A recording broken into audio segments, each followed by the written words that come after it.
What's up, guys? It's Miles here with Sisendo Sports. In this video, I'm going to be telling you what I believe Bol Bol could be one of the biggest draft steals in history. Now, I already made a video on him. You should go check it out, but I'm going to jump right in. So, first off, the Nuggets GM, Tim Conley, said that he thought Bol Bol was a top 10 on draft board, still despite his injury. Now, this article is by Megan Armstrong. You should go check it out. I'll link it in the bio.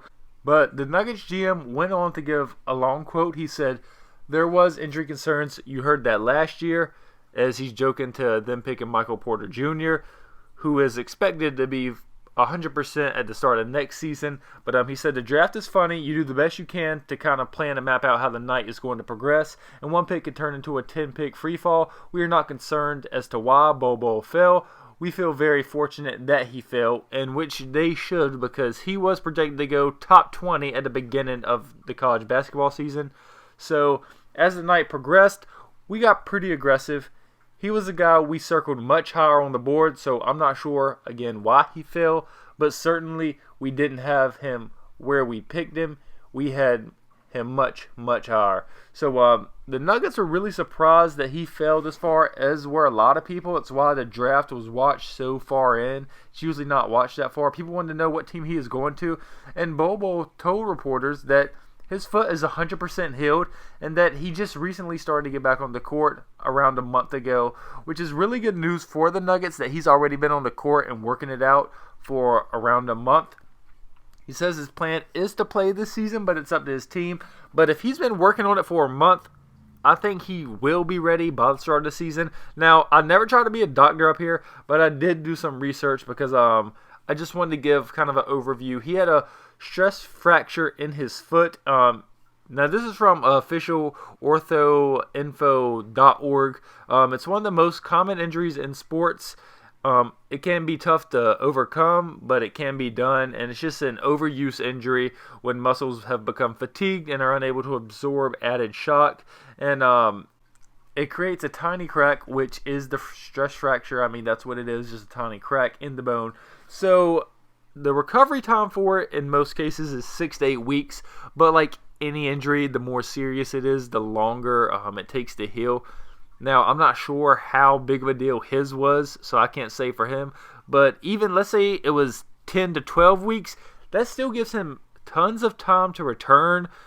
And I think he made the right decision sitting out, because as we see, Kevin Durant and Klay Thompson, two guys that were playing on injuries, and now they're hurt for almost a year.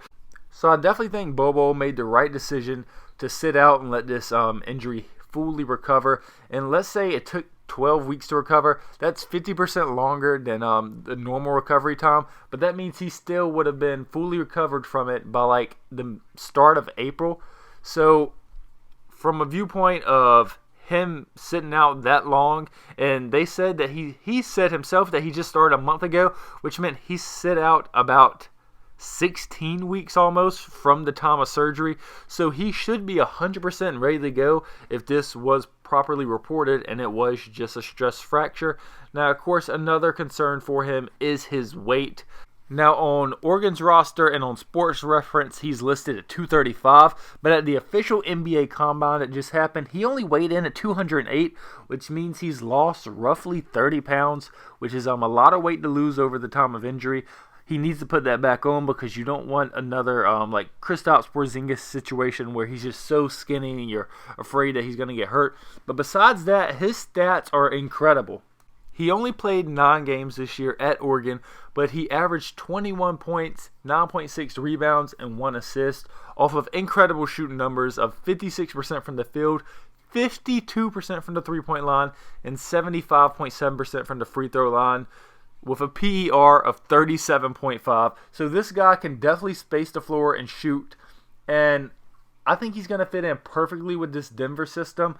And they also are the organization that would let him fully recover if they believe that he still needs some time off to work on that foot, and just to make sure that's 100% and that's not rushed back like they did with Michael Porter Jr.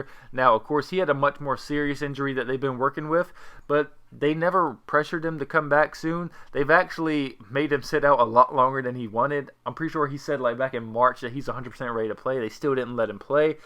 But this Denver squad was still excellent without him, and they're going to be even better when him and Bol Bol are at 100%. Now, Bol Bol is definitely going to fit right into this squad because they are all shooters. They all space the floor. They're willing passers. And the good thing about him playing with this team is he doesn't have to do too much. He's not going to have to handle the normal responsibilities of a center on offense, at least. They'll be fine if he just sits in the corner and nails threes for him, because as we look at all their scores that average double-digit points, their worst three-point percent shooter was Jokic, who shot 31% if you round up. The rest of them, Jamal Murray, 37%, Gary Harris, 34%, Paul Millsap, 37%, Will Barton, 34%, Malik Beasley, 40%, Monte Morris, 41%. I mean, it's just ridiculous how good of shooters these guys are. So he's going to fit in with the shooting aspect of the team. And then also, this is going to create easy mismatches for him on pick and rolls and down low. He can post up, and nobody can really come double team him. Now, they already have tons of playmakers on this team, so he's not going to have to worry about really initiating offense. He can really develop his game as a spot-up shooter and pick and roll, pick and pops. It's going to be really easy for him. And again, remember, this Denver team, they went to a crazy overtime game in the second round of the playoffs with Portland. And I think if they won that game, they would probably won the series, and they would have been the Western Conference Finals. Now, that would have been without Michael Porter Jr. Now, if you add a healthy Michael Porter Jr. and a healthy Bol Bol to that team, you don't know how far this team can make it, but they might be able to make it all the way with Golden State having Kevin Durant and Klay Thompson out. Houston, with all the trade speculations going around, we don't know what's going to happen with the Lakers roster by the start of the season. So there are a lot of questions in the Western Conference right now. And one team that really has little to no drama around it are the Denver Nuggets. They're pretty much going to keep everybody and then add on a healthy Michael Porter Jr. and a healthy Bol Bol. So anything could happen in Denver, and they're definitely happy compared to a lot of teams. Like, every team kind of has a problem in the West right now, at least most of the good ones. Like Portland, Nurkic is going to be out for probably the majority of next year. OKC, I mean, is it ever going to work out in OKC? Utah just traded away Jay Crowder and Kyle Korver, some bench players, for Mike Conley, who is somebody that gets injured a lot. So a lot of the top teams in the West have a lot of question marks around them right now. And one team that's kind of straight on player retention and straight on injuries right now are the Denver Nuggets. They don't really have much to worry about. They're going to go into next season most likely with the same group of core guys and healthy core guys. So Denver should definitely be happy about this pick. You picked a 7'2", 7'3" guy that can shoot like 50% from the three-point line. Now, again, he's not going to shoot that well at the NBA level because it's going to be harder to hit threes just because they're a little bit farther back and a lot better competition on a lot higher stage. But, I mean, even if he's just a 35%, like a 35% 7'2" guy, that's ridiculous. So the Denver Nuggets, without a doubt, got a steal. If this guy can just play 12 to 15 minutes a game his rookie year, has been one of the craziest steals of all time. Now, I think he has a enormous ceiling. Look at players like Kristaps Porzingis and Karl Anthony Towns. Now, of course, they have a lot more weight on them right now, but just look back at Porzingis when he first came into the league. He was really skinny. I really like these big athletic guys that can hit threes as long as they can stay healthy, and that's like the biggest thing with them. We look at Joel Embiid. He constantly stays hurt, but he has a little bit too much weight.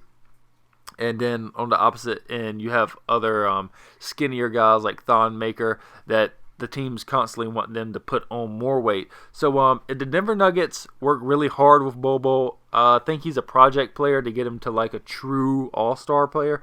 But if they work really hard, this could be one of the greatest skills, one of the greatest steals of all time for the Nuggets. So thanks for watching. Let me know what you think about this, and feel free to check out my other Bol Bol video.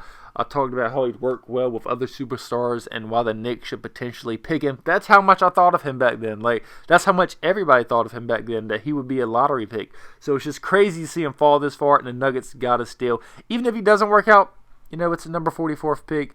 You didn't trade much to get it from Miami, so they should be happy. So thanks for watching my video, and have a great day.